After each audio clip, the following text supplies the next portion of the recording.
ढोलपुर नामक गांव बहुत ही सुंदर और बहुत ही खुशहाल था, जहां चिड़ियां चहचहाती थी और पूरा गांव हरा भरा था। जहां के लोग बहुत ही खुशहाल ज़िंदगी जीते थे और पूरा दिन अपने कामों में व्यस्त रहते थे।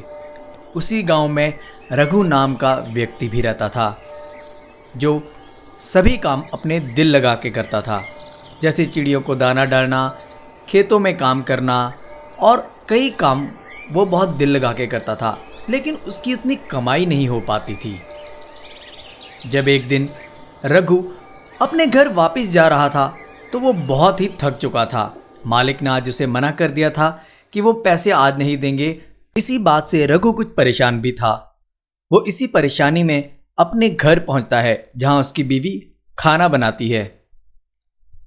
अरे सुनिए, आप आ गए। आप नहा धो लीजिए, मैं आपके लिए खाना लगा देती हूँ। आप बहुत ही थके हुए दिख रहे हैं। क्या करूं, मैं आज बहुत ही थक गया हूं। भाग्या, तुम्हें क्या बताऊं, एक तो कमाई नहीं हो रही है, ऊपर से डबल मेहनत करनी पड़ती है। मुझे समझ नहीं आ रहा। मुझे लगता है मुझे कुछ अलग फैसले लेने पड़ेंगे। मुझे अपने गांव से बाहर निकलना ही पड़ेगा अगर कुछ कमाई करनी है। सुनो भाग्या, मैं बाहर जा रहा हूं कमाई के सिलसिले में। मुझे पता है तुम पेट से हो, लेकिन मैं क्या करूं, अपने बच्चे के भविष्य को संवारने के लिए मुझे बाहर नौकरी करने जाना ही पड़ेगा। मैं कल सुबह नौकरी के लिए निकल जाऊंगा। ये बोलकर रघु अगले दिन काम के सिलसिले में चला जाता है। यहाँ वहाँ भटकते हुए पास वाले देश में ट्रेन पकड़कर रवाना हो जाता है। वो बिल्कुल चिंता में था कि ना जाने अब उसका क्या होगा। इसी में उसे बाहर विदेश में नौकरी मिल जाती है। वो हर तरह के काम वहाँ करने लग जाता है, जैसे माल ढुलाई, गाड़ी की धुलाई, कई तरह के काम वो करने लग जाता है। यहाँ तक कि उसे कूड़ा करकट भी उठाना पड़ता है, लेकिन ये सारे काम वो बहुत ही चाव से करता था। इसी तरह देखते देखते 15 साल बीत जाते हैं। 15 साल बीत गए, मैंने अपने परिवार से बात तक नहीं की। आज मेरे पास पैसा है, शोहरत है, बस ज़रूरत है तो मेरे परिवार की। मैं कल ही अपने परिवार से मिलने निकल जाऊंगा। यहाँ रघु जहाज पकड़कर सीधा अपने परिवार से मिलने के लिए अपने गांव रवाना हो जाता है। अरे मुझे अभी भी विश्वास नहीं हो रहा, मैं आज अपने परिवार से मिलूंगा। मैं बस जल्दी पहुंच जाऊं एक बार। मैं सच में अपने बच्चे को देखना चाहता हूं और अपनी बीवी से मिलना चाहता हूं। ले लो ज्ञान के मोती, ले लो। अरे भाई साहब, आप भी ज्ञान के मोती लीजिए। क्या ज्ञान के मोती हैं भाई? मुझे भी तो बताओ, ये कौन से ज्ञान के मोती हैं?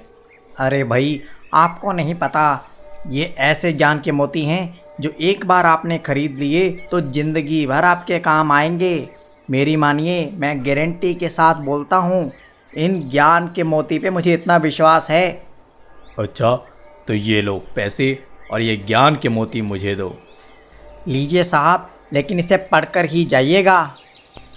किताब में देखते ही रघु को झटका सा लगता है, जहाँ लिखा होता है, कोई भी कार्य करने से पहले 5 मिनट रुककर सोच लें।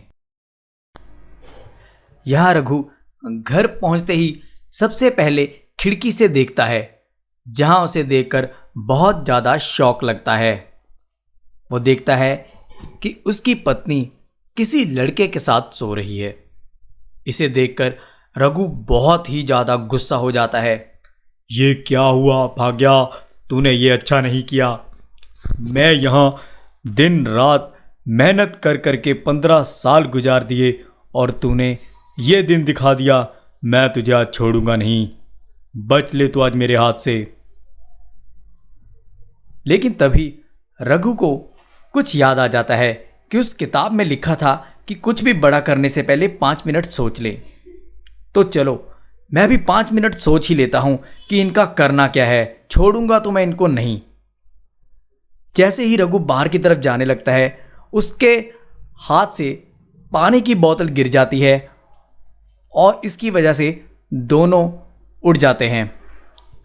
अरे देखो, बेटा तुम्हारे पापा आए हैं, अपने पापा के पैर छू जाओ।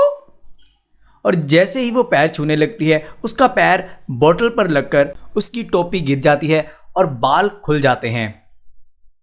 ये क्या भाग्या, ये क्या हो रहा है, मुझे समझाओ, मेरा सच में दिमाग चकरा गया है। ये आपकी बेटी है बेटा नहीं, क्योंकि आप विदेश जा चुके थे, इसी डर से कि मेरी बेटी पर आँच ना आ जाए मैंने उसे बेटा बनाकर रखा और उसकी इज्जत की हिफाजत करती रही।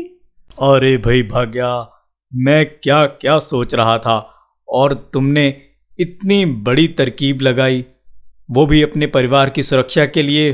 मान गए तुम्हें।